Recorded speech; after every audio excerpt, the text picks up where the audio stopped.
Alright, I got the nuke. Finally, I am excited to drop this thing once and for all. Let's see.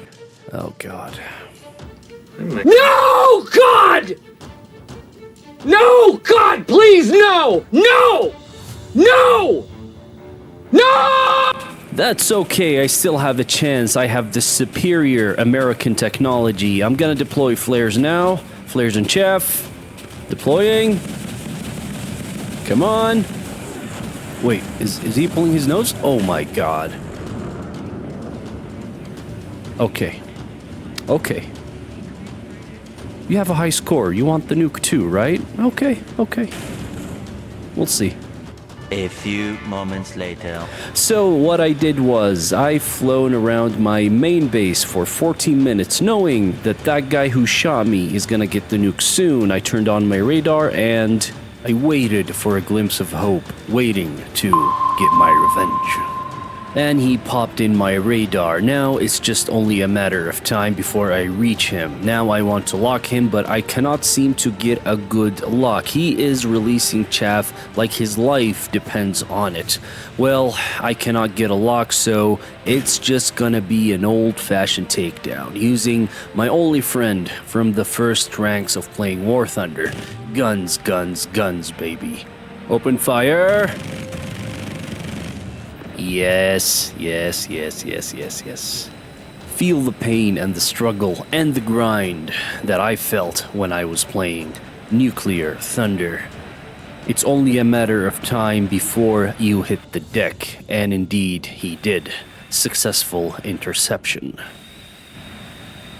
What's going on, everyone? This is Turkey speaking. Sorry for the late video. I know this mod or this event was out for a couple of days now, well, more than a couple of days actually, but this is what I want. I want to grind. I want to know what really works before I release the video in the first day of the event. How can you really know what this event is all about? How do you succeed in it if you only play it for one day? I've played this event for a couple of days, and let me tell you, this event is all about chaos, chaos, chaos, and in this chaos, you will have a lot of fun if you are playing the right aircraft, if you have the right aircraft. On the American side, we have the F4J and the F4S.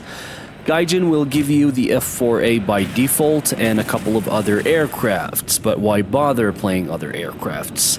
If you play the A10, you will be tuned up and spitting out very quickly. So don't waste your time. Play with the F4J or S, that is. If you have only the F4E, don't bother playing the F4E with radar missiles because you don't have a post-Doppler radar.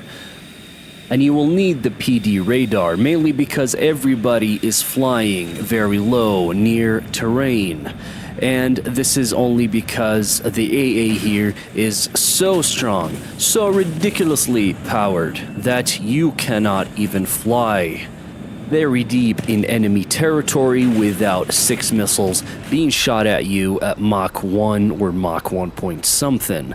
But why bother? Why the grind? Well, you will get a couple of nuclear bombers, okay? You will get the Tu-95 on the Russian side, and you will get the B-52 on the American side, given that you accomplish the conditions, which is to gain a certain score.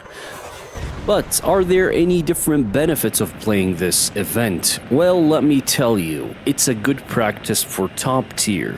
Well, not top tier, but let's say one level below top tier. Okay, on the Russian side, what are the good aircrafts? Well, Gaijin gives you the MiG-23, which comes with R-24Rs, which are really good. They're not bad, but you will not have a post-Doppler radar. But I gotta say, locking enemies, when comparing the MiG-23 with the F4E, locking enemies with the ACM is a lot better in the MiG-23, but you will not get more than 2 R-24s, so you have to basically depend on the R-60s after you run out of the R-24s.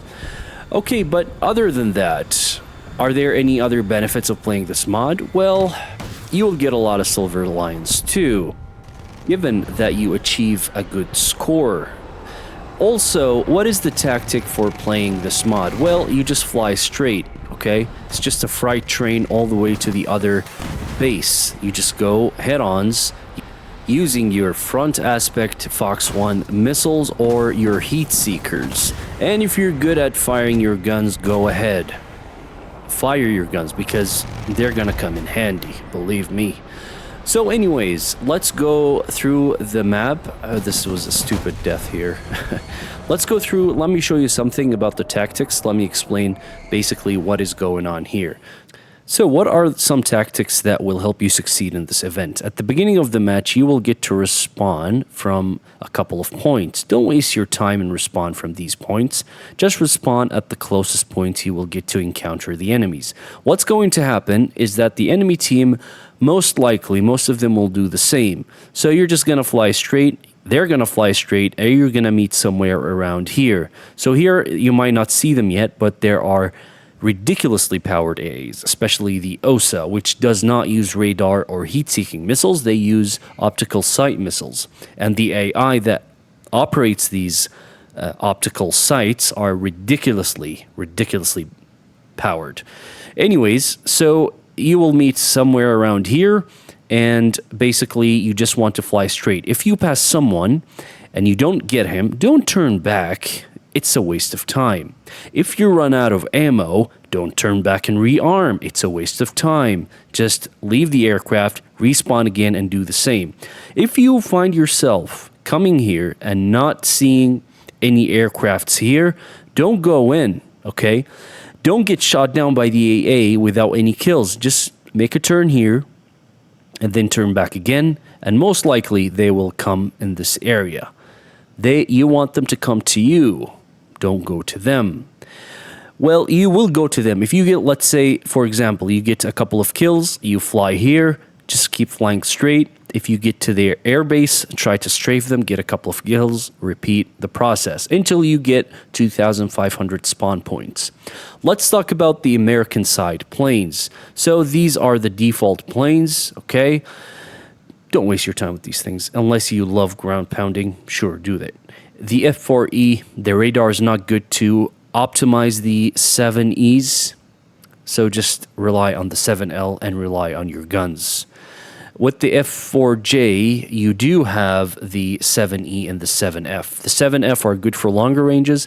The 7E is good when it comes to release time. This missile will release more quickly than the 7F. This is what I've noticed. So, and it's best to shoot this thing about 5 kilometers away. Don't shoot it more than 6 kilometers away because most likely it's not going to hit. Well, not most likely, but in a lot of cases. Sometimes I get some bombs with me. If I fly over something, I'm just going to drop the bombs. Let's move on to the Russian side. So on the Russian side, you will get multiple aircraft as well. The main one, honestly, is the MiG-23. You do the exact same thing. You respawn, you go straight. Obviously, you will not get as many radar missiles as the F4J, for example. You will get 2 R-24, which is not bad. It's not good either. R-24T, okay, it's a heat-seeking missile, long range, longer than the R-60s. Does it have IRCM? No, it doesn't. So it can be flared very easily. So just go with the R-24R and do the same tactic. Su-24, it's you can drop, I think, a bigger nuke than the MiG-23. I'm not so sure. But anyways, I actually don't drop the mini nukes. I try to get 2,500 until I reach the big nuke, and then I drop it using the Tu-95.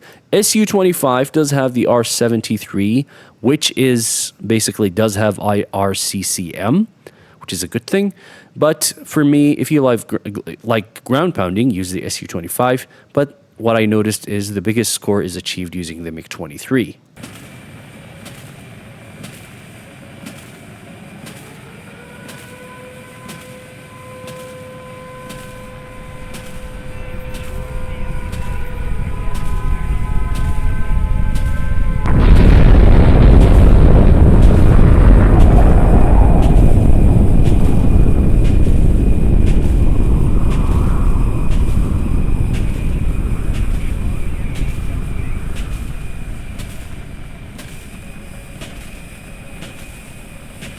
Luckily, in the 4th attempt, we succeeded in dropping the nuke. This was Turkey, and I will see you in the next one. Peace, guys.